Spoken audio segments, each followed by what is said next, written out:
Hi friends, welcome back to my YouTube channel Competitive Corner. Today I am going to deal with English grammar which was useful in a competitive exams.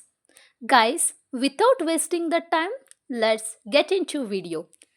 Before starting the video, I request you guys please do like, do comment and follow for more. I am going to explain a line by line in Kannada as well in English. Now I am dealing with the topic parts of speech. So the parts of speech explain how a word is used in a sentence. So the parts of ಸ್ಪೀಚ್ನ ನಾವು ಏನಕ್ಕೆ use ಮಾಡ್ತೀವಿ ಅಥವಾ ಏನಕ್ಕೆ ಕಲಿಬೇಕು ಅಂತ ಅಂದರೆ so the parts of speech ಏನು ಮಾಡುತ್ತೆ ಅಂತ ಅಂದರೆ ಒಂದು ಸೆಂಟೆನ್ಸಲ್ಲಿ ಒಂದು ವರ್ಡ್ನ ಹೇಗೆ ಯೂಸ್ ಮಾಡಬೇಕು ಅನ್ನೋದನ್ನ ಹೇಳ್ಕೊಂಡು ಕೊಡುತ್ತೆ. So there R 8 parts of speech in English. So ಇಂಗ್ಲೀಷಲ್ಲಿ ನಾವು 8 ತರಹದ ಪಾರ್ಟ್ಸ್ ಆಫ್ ಸ್ಪೀಚ್ನ ಗಮನಿಸ್ತೇವೆ. ಸೊ ಮೊದಲನೇದಾಗಿ noun, pronoun, adjective, verb, adverbs, prepositions, conjunctions and interjections. Noun. Nouns are a part of speech that comprise words that are used to name people, places, animals, things and ideas. ಕನ್ನಡದಲ್ಲಿ ಹೇಳೋದಾದ್ರೆ noun ಅಂದರೆ ನಾಮಪದ, naming words. ಹೆಸರನ್ನ ಸೂಚಿಸುವಂತಹ ಪದಗಳಿಗೆ ನಾವು ನಾಮಪದ ಅಂತ ಕರೀತೇವೆ. ಹಾಗೇನೆ ಇಂಗ್ಲೀಷ್ನಲ್ಲಿ ಕೂಡ ನೇಮಿಂಗ್ ವರ್ಡ್ಸ್ನ ನಾವು ನೌನ್ ಅಂತ ರೆಫರ್ ಮಾಡ್ತೀವಿ. ಸೊ ಇದು ಒಂದು ಪಾರ್ಟ್ಸ್ ಆಫ್ ಸ್ಪೀಚ್ನ ವಿಧ ಅಂತ ಹೇಳ್ಬೋದು. ಸೊ ಇದರಲ್ಲಿ ನಾವೇನು ಮಾಡ್ತೀವಿ, ಒಬ್ಬ ಪರ್ಸನ್ನ, ಒಂದು ಪ್ಲೇಸ್ನ, ಒಂದು ಆ್ಯನಿಮಲ್ನ, ಒಂದು ಥಿಂಗ್ನ ಗುರುತಿಸುವಂತಹ ಪದಗಳಿಗೆ ನಾಮಪದಗಳು ಅಂತ ಕರಿತೀವಿ. ಎಕ್ಸಾಂಪಲ್ಸ್ನ ನೋಡೋದಾದರೆ, ಫಾರ್ ಎಕ್ಸಾಂಪಲ್ ಯಾವುದೋ ಒಂದು ವ್ಯಕ್ತಿಯ ಹೆಸರನ್ನು ಹೇಳ್ಬೇಕಾದ್ರೆ ಪುಷ್ಪ, ವಿದ್ಯಾ ಅಂತ ಹೇಳ್ತೀವಿ. ಹಾಗೆ ಒಂದು ಪ್ಲೇಸಸ್ನ ಹೇಳಬೇಕಂದ್ರೆ ತುಮಕೂರು, ಬ್ಯಾಂಗ್ಳೂರು. ಅದೇ ರೀತಿ ಆ್ಯನಿಮಲ್ಸ್ನ ಹೇಳಬೇಕಂದ್ರೆ ಟೈಗರ್, ಎಲಿಫಾಂಟ್. ಒಂದು ಥಿಂಗ್ಸ್ಗಳನ್ನು ಹೇಳಬೇಕಾದ್ರೆ ಪೆನ್, ಪೆನ್ಸಿಲ್. ಐಡಿಯಾಸ್ನ ಅಂತ ಅಂದರೆ ಇನ್ವೆನ್ಷನ್, ಲೈಕ್ ದಟ್. ಇದನ್ನು ನಾವು ನಾಮಪದ ಅಥವಾ ನೌನ್ ಅಂತ ಕರಿತೀವಿ. ಗೈಸ್, ಇದರಲ್ಲಿ ಏನು ಡೌಟ್ ಇಲ್ಲ ಅನ್ಕೊತೀನಿ. Next step in to the topic types of noun. So ನೌನ್ನು ಕೂಡ ಮತ್ತೆ 5 ತರಹವಾಗಿ ವಿಂಗಡಿಸ್ತಾರೆ. It can be classified into 5 types. They are as follows. Firstly the proper noun. Nouns that are used to name a person, place or thing specifically are called a proper noun. ಒಂದು ಪರ್ಸನ್ನ, ಒಂದು ಪ್ಲೇಸ್ನ ಅಥವಾ ಒಂದು ವಸ್ತು, things, ಅದನ್ನು specific ಆಗಿ ಇದೆ ಅಂತ ಹೇಳೋದನ್ನ ನಾವು ಪ್ರಾಪರ್ ನೌನ್ ಅಂತ ಹೇಳಿ ಕರಿತೀವಿ. So C, proper noun always begins with A capital letter. Mind it. So ಯಾವಾಗಲೂ ಪ್ರಾಪರ್ ನೌನ್ನ ನಾವು ಇಂಗ್ಲೀಷ್ನ ಕ್ಯಾಪ್ಸ್ ಲೆಟರಿಂದನೇ ಬಿಗೇನ್ ಮಾಡಬೇಕು. ಸೊ ಇಲ್ಲಿ ಪ್ರಾಪರ್ ನೌನಲ್ಲಿ ನಮ್ಗೆ ಅರ್ಥ ಆಯಿತು, ಒಂದು ಪರ್ಸನ್ನು ಅಥವಾ ಒಂದು ಪ್ಲೇಸು, ಒಂದು ಥಿಂಗ್ನ ನಾವು ಸ್ಪೆಸಿಫಿಕ್ ಆಗಿ ನೇಮ್ ಮಾಡಲಿಕ್ಕೆ ಯೂಸ್ ಮಾಡ್ತೀವಿ. For example India, first starting ಲೆಟರ್ನ ನಾವು ಕ್ಯಾಪ್ಸಿಂದ ಬರೆದಿದ್ದೀವಿ. ಸೊ ಇದನ್ನು ನಾವು ಪ್ರಾಪರ್ ನೌನ್ ಅಂತ ಕರಿತೀವಿ. Next coming to second one, common noun. Common nouns are those nouns that refer to a genetic item that is nothing but place or person. Common nouns are used to refer a genetic items. For example, school, student, etc. So ಇಲ್ಲಿ ನಿಮಗೆ confusion ಆಗ್ಬೋದು, proper noun ಅಂತ ಅಂದರೆ ಏನು, common noun ಅಂತ ಅಂದರೆ ಏನು. So ಇಲ್ಲಿ ಡಿಫ್ರೆನ್ಸ್ನ ನೋಡ್ಲಿಕ್ಕೆ ಹೋದರೆ, ಪ್ರಾಪರ್ ನೌನಲ್ಲಿ ನಾವೇನು ಮಾಡ್ತೀವಿ, ಸ್ಪೆಸಿಫಿಕ್ ಆಗಿ ಡಿಸ್ಕ್ರೈಬ್ ಮಾಡ್ತೀವಿ ಅಥವಾ ರೆಫರ್ ಮಾಡ್ತೀವಿ. ಬಟ್ ಕಾಮನ್ ನೌನಲ್ಲಿ ನಾವು ಸ್ಪೆಸಿಫಿಕ್ ಆಗಿ ರೆಫರ್ ಮಾಡಲ್ಲ, ಓನ್ಲಿ ದ ಜೆನೆಟಿಕ್ ಐಟಮ್ನ ಮಾತ್ರ ರೆಫರ್ ಮಾಡಲಿಕ್ಕೆ ಯೂಸ್ ಮಾಡ್ತೀವಿ. ಸಿ, ಒಂದು ಎಕ್ಸಾಂಪಲ್ ಹೇಳೋದಾದರೆ, ಪ್ರಾಪರ್ ನೌನಲ್ಲಿ ಏನು ಹೇಳ್ಬೋದು, ಶಿ ಈಸ್ ಎ ದಿವ್ಯಾ, ಅವಳು Divya. It is a specific thing, ಅವಳು ದಿವ್ಯಾ ಅಂತಲೇ ಹೇಳ್ತಾ ಇದ್ದೀವಿ. So it is a proper noun. But common ನೌನಲ್ಲಿ ನಾವು ಶಿ ಈಸ್ ದಿವ್ಯಾ ಅಂತ ಹೇಳಲಿಕ್ಕೆ ಬರಲ್ಲ. ಶಿ ಈಸ್ ಎ ಸ್ಟೂಡೆಂಟ್ ಅಥವಾ ಶಿ ಈಸ್ ಎ ಗರ್ಲ್, ಈ ಥರ ಹೇಳಬೇಕು. ಸೊ ಐ ಹೋಪ್ ನಿಮಗೆ ಇಲ್ಲಿ ಡಿಫ್ರೆನ್ಸ್ ಅರ್ಥ ಆಗಿದೆ ಅನಿಸುತ್ತೆ. ಸೊ ಪ್ರಾಪರ್ ನೌನಲ್ಲಿ ನಾವು ಸ್ಪೆಸಿಫಿಕ್ ಆಗಿ ಮಾರ್ಕ್ ಮಾಡಿ ಹೇಳ್ತೀವಿ, ಅವಳು ದಿವ್ಯಾ, ಅವಳು ಕಾವ್ಯ, ಅವಳು ಶ್ರಾವ್ಯ. ಬಟ್ ಇನ್ ಕಾಮನ್ ನೌನಲ್ಲಿ ನಾವು ಯಾವುದೇ ರೀತಿ ಇವಳು ದಿವ್ಯಾ, ಕಾವ್ಯ, ಶ್ರಾವ್ಯ ಅಂತ ಹೇಳಲಿಕ್ಕೆ ಬರಲ್ಲ. ಅವಳು ಸ್ಟೂಡೆಂಟ್, ಗರ್ಲ್, ವುಮನ್ ಅಂತಲೇ ಹೇಳಬೇಕು, like that. So common noun and the proper noun, there is a difference. Next, collective noun. A collective noun is a naming word that is used to denote a group of objects, animals or peoples. Collective noun ಅಂತ ಅಂದರೆ ಏನು? ಸಂಗ್ರಹಣೆಯ ರೂಪದಲ್ಲಿ ನಾಮವನ್ನು ಸೂಚಿಸುವುದು. For example, collective form of a group of objects, ವಸ್ತುಗಳ ಸಂಗ್ರಹ, ಆನಿಮಲ್ಸ್ನ ಸಂಗ್ರಹ, ಗ್ರೂಪ್ ಆಫ್ ಪೀಪಲ್ಸ್ನ ಸಂಗ್ರಹ, ಇದಕ್ಕೆ ನಾವು ಕಲೆಕ್ಟಿವ್ ನೌನ್ ಅಂತ ಹೇಳಿ ಕರಿತೀವಿ. ಇಲ್ಲಿ ಏನಷ್ಟು ಕನ್ಫ್ಯೂಷನ್ ಆಗಲ್ಲ, because the word itself says collection. Collective noun is nothing but it refers to a collective objects, animals or a peoples. Example, a team of Indian cricket players, a bunch of grapes, like that. And the next, abstract noun. Any entity that cannot be perceived by the five senses of the human body are called abstract noun. So abstract noun anta andre ಏನು? Any entity, anything that cannot be perceived by the five sense, ನಮ್ಮ ಪಂಚೇಂದ್ರಿಯಗಳಿಗೆ ಅದು ನೋಡಲಿಕ್ಕೆ, ಅನುಭವಿಸ್ಲಿಕ್ಕೆ ಸಿಗದೇ ಇರುವಂತಹ ವಸ್ತುವಿಗೆ ನಾವು ಆಬ್ಸ್ಟ್ರಾಕ್ಟ್ ನೌನ್ನ ಯೂಸ್ ಮಾಡ್ತೀವಿ. For example, love. We cannot be see, we cannot be hear, we cannot be talk, ಏನು ಮಾಡಲಿಕ್ಕಾಗಲ್ಲ, ಬಟ್ ಇಟ್ ಕ್ಯಾನ್ ಸಮಥಿಂಗ್, ಏನೋ ಒಂದು, ಲೈಕ್ ದಟ್. ಆ ಥರ freedom, honesty, happiness, like that. We are only going to feel that. ನಾವು ಅದನ್ನು ಅನುಭವಿಸ್ತೀವಿ ಹೊರತು ಅದನ್ನು ಹೇಳಲಿಕ್ಕೆ, ನೋಡಲಿಕ್ಕೆ ಸಿಗೋದಿಲ್ಲ, ಲೈಕ್ ದಟ್. ಅದಕ್ಕೆ ನಾವು ಆಬ್ಸ್ಟ್ರಾಕ್ಟ್ ನೌನ್ ಅಂತ ಹೇಳ್ತೇವೆ. The next, material noun. See, the word itself is material. ಆ material noun refers to objects that are materials. So ನಾವು ಒಂದು ನೌನ್ನ ರೆಫರ್ ಮಾಡಬೇಕು ಅಂತಂದರೆ ಅದು ಯಾವಾಗಲೂ ಒಂದು ಮೆಟೀರಿಯಲ್ ಆಗಿರಬೇಕು, ಒಂದು ವಸ್ತು ಆಗಿರಬೇಕು ಅಷ್ಟೇ. For example, silver, gold, copper, zinc, wood, etcetera. This are the material noun. For example, phone, it is also a material noun, like that. Guys, I hope you clear about noun. Next, moving to the topic, the pronoun. A pronoun is used in place of a noun to avoid its repetition. So instead of noun, we are going to use a pronoun in simple words. So ನೌನ್ನ ಬದಲಿಗೆ ಉಪಯೋಗಿಸುವಂತಹ ಪದಗಳಿಗೆ ನಾವು pronoun ಅಂತ refer ಮಾಡ್ತೇವೆ. Pro noun. See, the word itself says pro noun. Instead of noun, we are going to use a pronoun. That's it. For example, I, you, he, she, etc.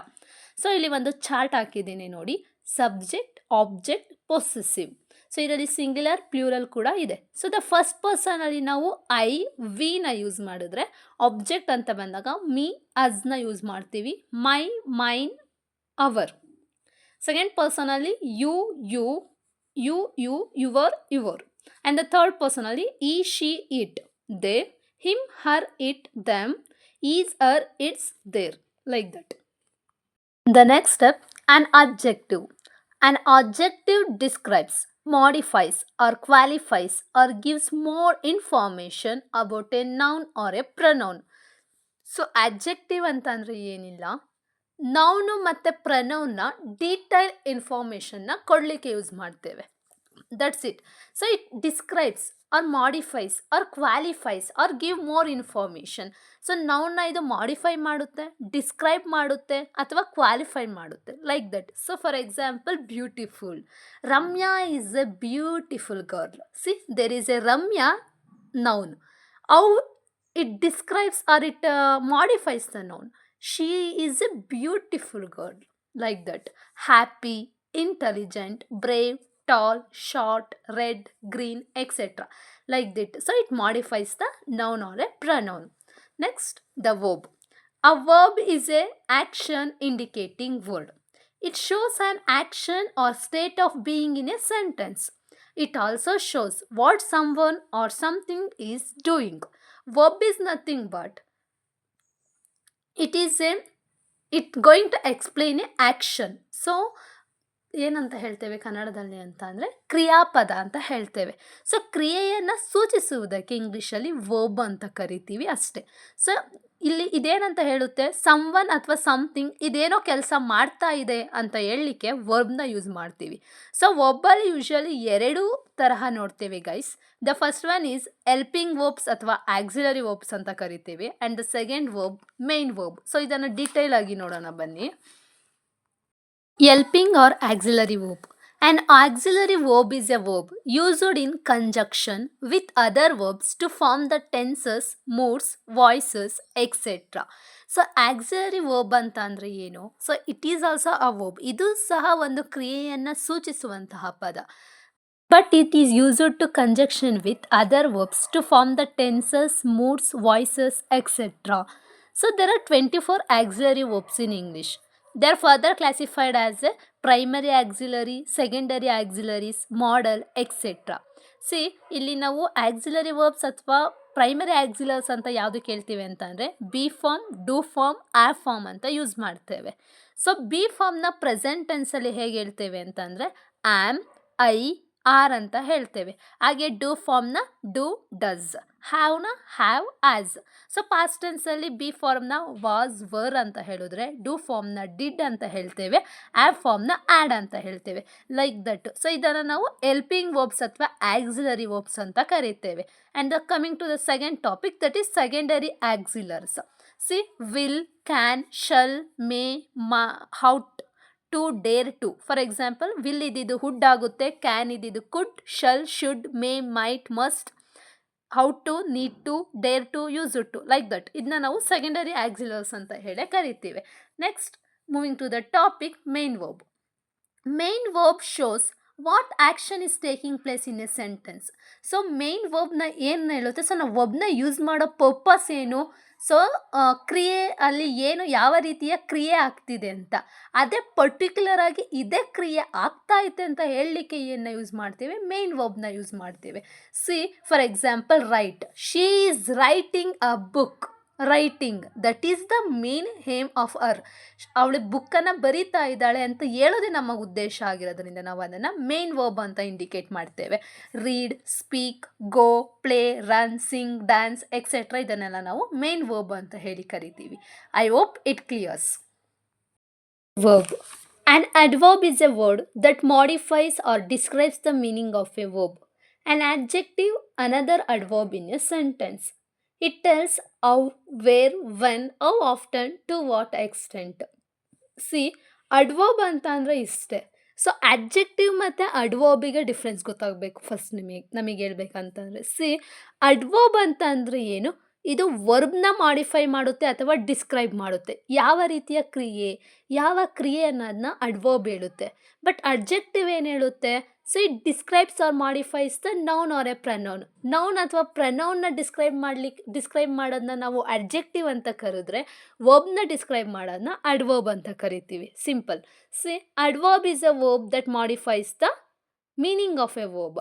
So adjective is also another adverb in a sentence. So ಇದು adjective ಏನು ಹೇಳುತ್ತೆ? It tells how, ಹೇಗೆ, where, ಎಲ್ಲಿ, when, ಯಾವಾಗ, how often, ಎಲ್ಲಿವರೆಗೂ, to what extent, ಎಲ್ಲಿವರೆಗೂ, how often, like that. ಈ ರೀತಿ ಹೇಳಲಿಕ್ಕೆ ನಾವು ಅಡ್ಜೆಕ್ಟಿವ್ನು ಕೂಡ ಅಡ್ವರ್ಬಲ್ಲಿ ಯೂಸ್ ಮಾಡ್ತೀವಿ. ಸಿ ದ ಫಸ್ಟ್ ಎಕ್ಸಾಂಪಲಲ್ಲಿ an adverb modifying a verb. Adverb ಹೇಗೆ ವರ್ಬ್ನ ಮಾಡಿಫೈ ಮಾಡ್ತಿದೆ ಅಂತ ಹೇಳ್ತಾರೆ ನೋಡಿ.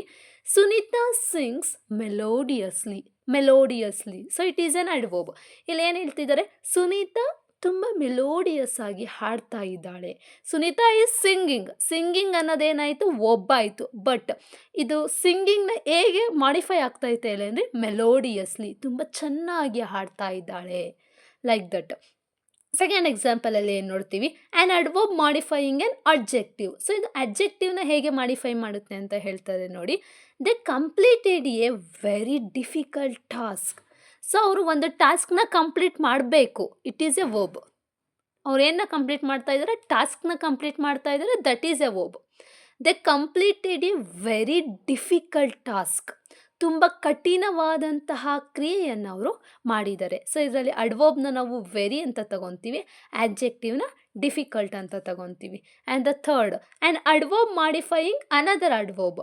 Madhuri dances very beautifully. Madhuri ತುಂಬ ಚೆನ್ನಾಗಿ ಡ್ಯಾನ್ಸ್ ಮಾಡಿದಳು. Very beautifully. Both var adverb. So adverb that modifying the adverb. Beautifully ಅನ್ನೋದು ಅಡ್ವರ್ಬ್. ಸೊ ಇಲ್ಲಿ ವೆರಿನ ಯೂಸ್ ಮಾಡಿರೋದ್ರಿಂದ ಇದು ಇನ್ನು ತುಂಬ ಜಾಸ್ತಿ ಮಾಡಿಫೈ ಆಗ್ತಾ ಇದೆ. ಮಾಧುರಿ ಡ್ಯಾನ್ಸ್ ಮಾಡಿದಳು, ದಟ್ ಈಸ್ ಎ ವರ್ಬ್.